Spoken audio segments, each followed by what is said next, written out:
저는 한 4년 살았어요. 제가 까불었습니다. 비교가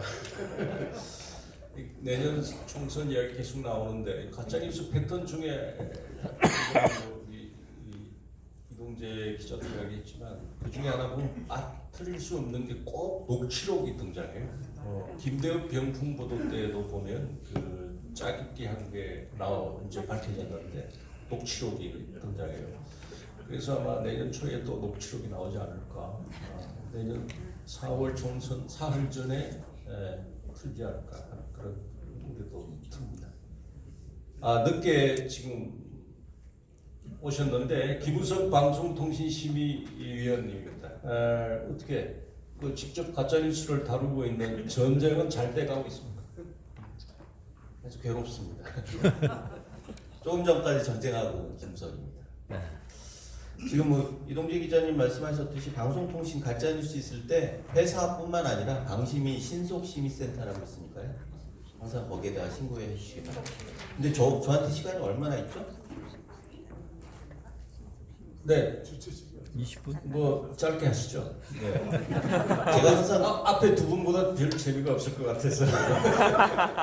이게 감옥을 들갔다 가지고 그런 얘기는 제가 못하겠는 관계로 사실은 제가 뭐 오자마자 민경훈 대표님이나 이동재 기자님이 얘기 들으면서 제가 공감되는 게 참 많았어요. 저는 오자마자 9대1 말씀하셨잖아요. 저희 선방위가 9대1 구조였습니다. 그래서 선거 때 방송이 마음대로 가짜뉴스에도 아무 제재도 못했습니다.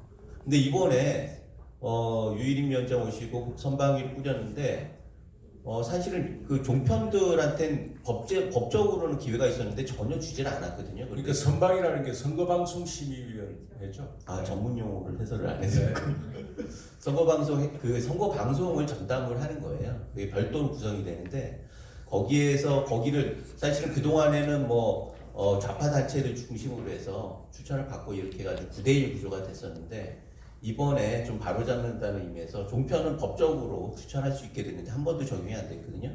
근데 유일하게 이번에 종편을 추천했더니 야권 위원들이 난리가 났습니다. 그래서 그렇게 난리를 치고 좀 있다가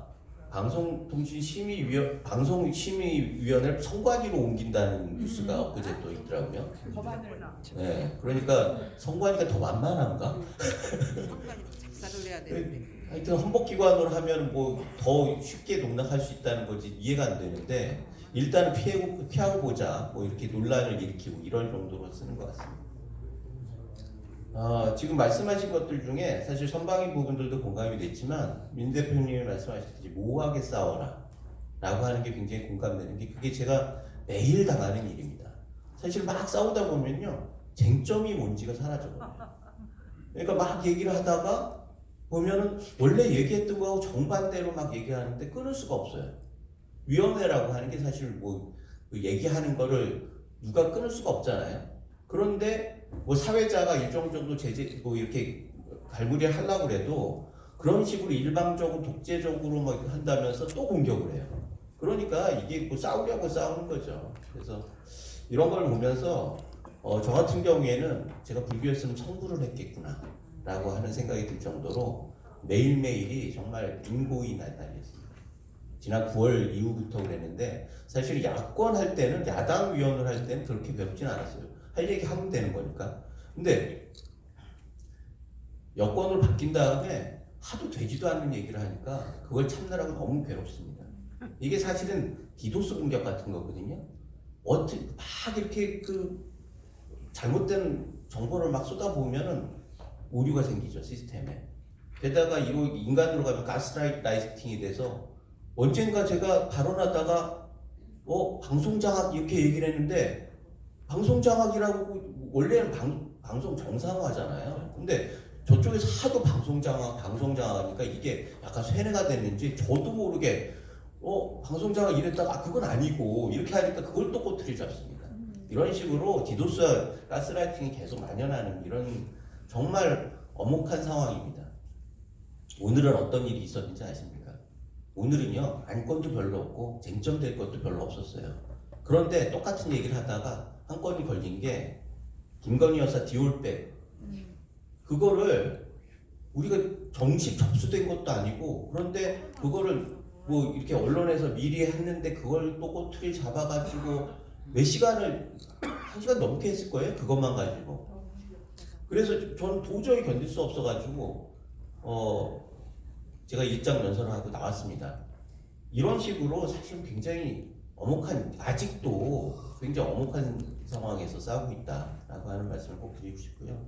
제가 내용을 보면 마타도아라는 말이 딱 꽂힌 게 사실 마타도르라고 이 투사를 지칭하는 거라고 거기에서 유래했다 그러더라고요. 거기에서 투사의 그걸 보면 유인해서 정수리를 찔러 죽이는 그런 사람을 얘기한다는 거예요. 이게 전형적인 가짜 뉴스입니다. 가짜 뉴스는요 진실 속에서 항상 감춰놔요. 그게 유인하는 거잖아요.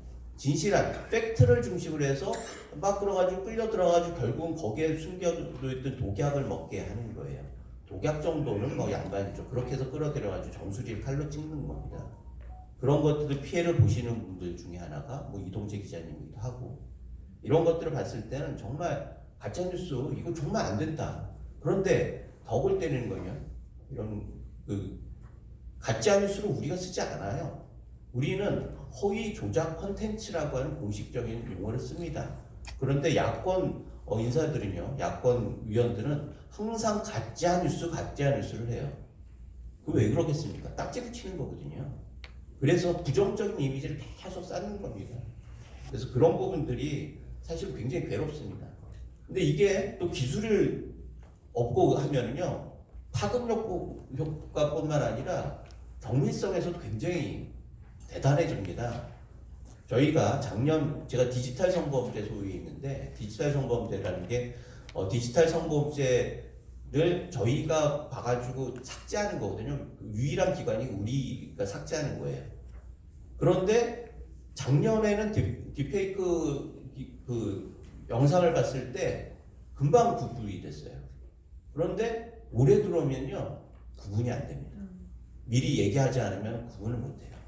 이런 기술 발전을 가지고 가짜뉴스를 하기 시작하면은 누구도 지금 진실 속에서 계속 가짜뉴스를 넣고 있는데 그 내용 자체도 이렇게 정교해지면은 실질적으로 하는데 이 구별하는 게 너무 힘듭니다. 게다가 지연전술로 지금 우리 위원회가 방송 소위에서 다루고 있는 게 올해 1월 겁니다. 이거를 극복하기 위해서 신속심의센터를 만들었어요. 근데 그것도 못하게 해요. 결국은 하지 말자는 거죠. 그럼 왜 하지 말자? 가짜뉴스를 퍼뜨려야 하니까. 그렇게밖에 설명이 안 되지 않습니까? 그래서 그거 가지고 그래 공식적으로 뭐 그렇게 얘기할 수는 없잖아요. 그래서 그걸 가지고 끊임없이 원론적인 공방을 하다가 결국 그 자체도 지연전술로 계속 늘어지는 겁니다.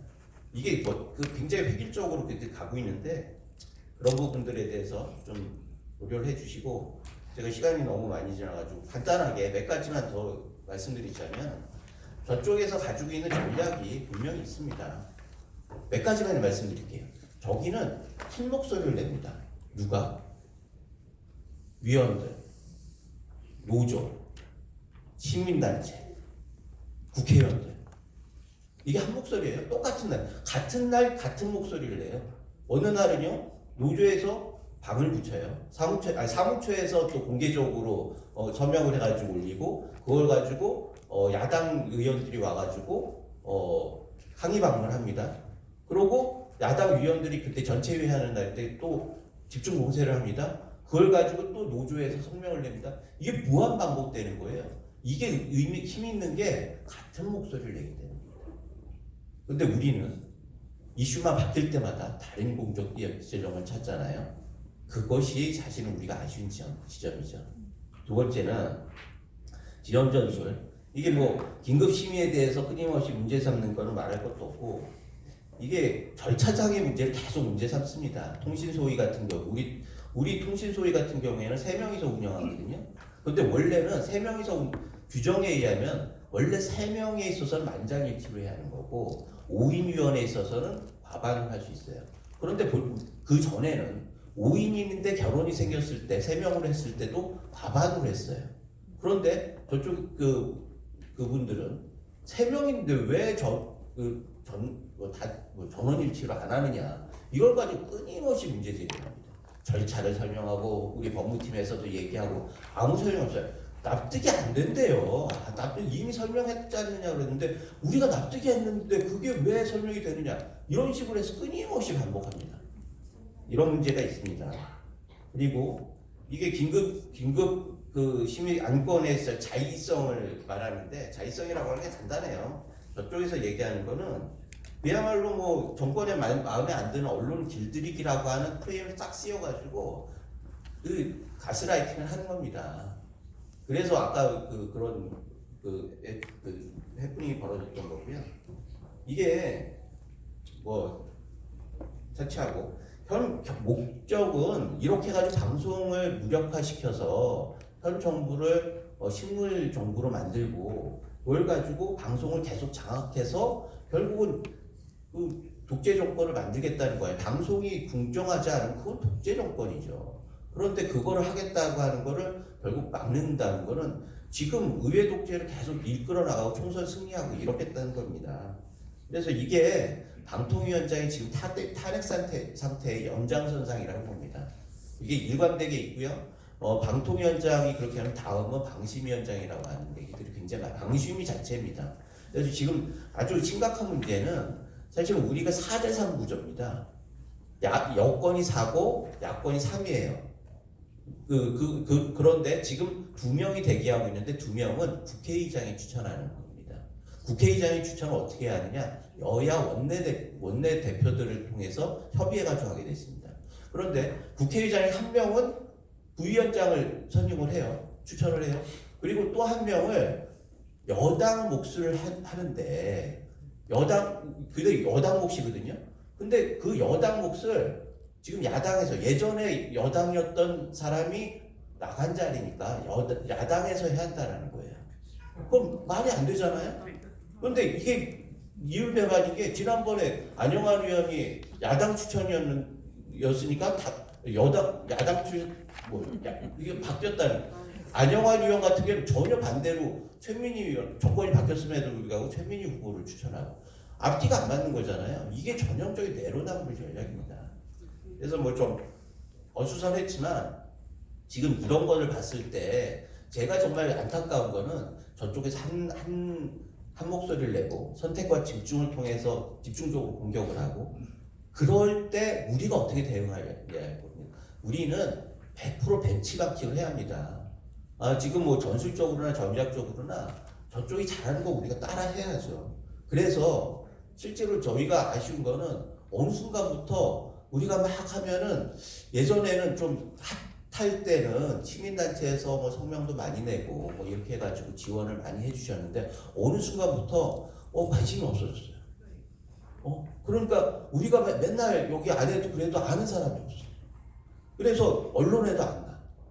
그래서 제가 정말 부탁드리고 오늘도 이렇게 나와서 호소 드리는 거는 이게 여론전이거든요. 결국은 총선 앞두고 정책은 100% 여론전입니다. 그래서 여론전을 하려고 하면은 우리가 한 목소리를 내는데 한 목소리를 다양한 주체들이 해야 하는데, 그러기 위해서 시민단체들이 정말 많은 도움도 주시고 한 목소리를 내고 뭐 이런 것들을 좀 해주십사. 네, 정리하시죠. 말씀을 드리겠습니다. 정리했습니다. 네.